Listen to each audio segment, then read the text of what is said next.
आज की इस वीडियो में हम बात करेंगे 10वीं कक्षा की प्रश्नावली 15.1 की प्रश्न संख्या 15। इस क्वेश्चन में हमें बताया गया है कि ताश के 5 पत्तों, यानी कि हमारे पास ताश के पत्तों की संख्या है 5। इसमें 5 पत्तों की संख्या में हमें ईंट का, दहला, गुलाम, बेगम, बादशाह और इक्का दिया हुआ है को पलट करके, यानी इन पत्तों को पलट दिया गया है और उनकी अच्छी प्रकार से फेटी लगाई जाती है। फिर इनमें से यादृच्छा एक पत्ता निकाला जाता है। इन पत्तों की हमें क्या निकालनी है, प्रायिकता निकालनी है। तो हमें यहाँ पे 2 पार्ट दिए गए हैं। इस पहले पार्ट में हमें बताया गया कि इसकी क्या प्रायिकता है कि यह पत्ता एक बेगम है। तो हमें यहाँ पे बेगम के पत्ते की प्रायिकता निकालनी है फर्स्ट पार्ट में।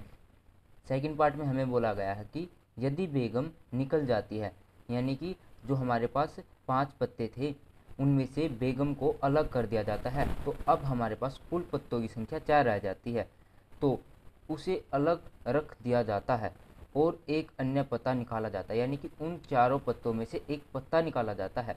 इसकी क्या प्रायिकता है कि दूसरा निकाला गया पत्ता एक इक्का है और एक बेगम है। यानी कि सेकंड पार्ट में भी हमें 2 पार्ट दिए गए हैं।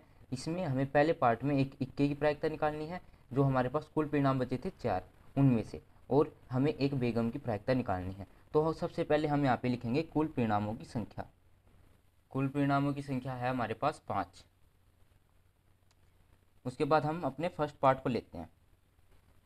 फर्स्ट पार्ट में हमें बोला गया कि इसकी क्या प्रायिकता है कि यह पत्ता एक बेगम है। तो हम बेगम की संख्या को ज्ञात करेंगे। बेगम की संख्या हमारे पास कितनी है, 1, क्योंकि हमारे पास 5 अलग अलग पत्ते हैं। पहला पत्ता दहला, दूसरा गुलाम, तीसरा बेगम, चौथा हमारा बादशाह और पांचवा हमारा इक्का है। तो बेगम हमारे पास कितनी है, 1 ही है बेगम। तो यहाँ पे बेगम की संख्या 1 आ गई। और उसी प्रकार जो बेगम की संख्या है ना, वही क्या हो गए हमारे अनुकूल परिणाम। तो हम यहाँ पे लिख देंगे अनुकूल परिणाम। अब हमें किसी घटना की प्रायिकता, यानी कि बेगम की संख्या की प्रायिकता निकालनी है। तो किसी संख्या की या किसी भी घटना की प्रायिकता निकालनी होती है तो हमारा फार्मूला लगता है अनुकूल परिणाम डिवाइड बाय में कुल परिणाम। अनुकूल परिणाम हमने अभी अभी ज्ञात किए थे, 1 है, और कुल परिणामों की संख्या हमारे पास कितनी है, 5। तो 1/5 हमारा क्या आ गया, आंसर आ गया फर्स्ट पार्ट का। अब हम सेकंड पार्ट को लेते हैं।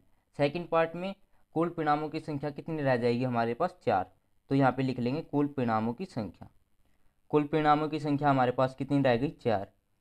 सेकंड पार्ट में हमें 2 पार्ट दे गए हैं। पहले पार्ट में हमें एक इक्के की प्रायिकता निकालनी है, तो हम यहाँ पे फर्स्ट पार्ट में लिखेंगे इक्के की संख्या। हमारे पास इक्के की संख्या कितनी थी, हमारे पास इक्के की संख्या 1 ही थी, और यही क्या होंगे हमारे पास अनुकूल परिणाम। तो हम यहाँ पे लिख देंगे अनुकूल परिणाम।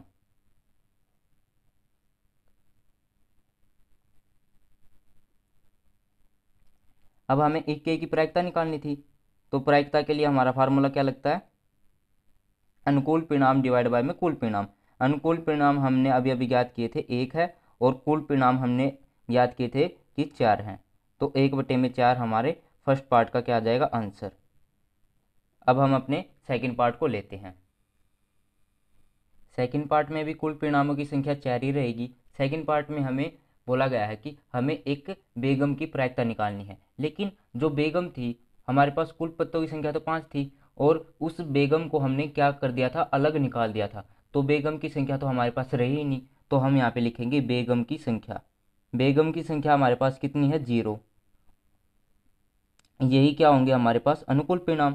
तो यहाँ पे हम लिख देंगे अनुकूल परिणाम।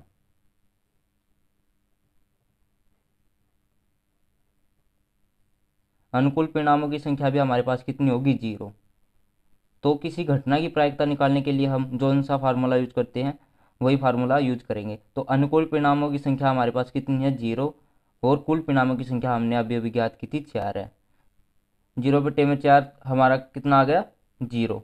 यह हमारी सेकंड पार्ट का आंसर आ गया।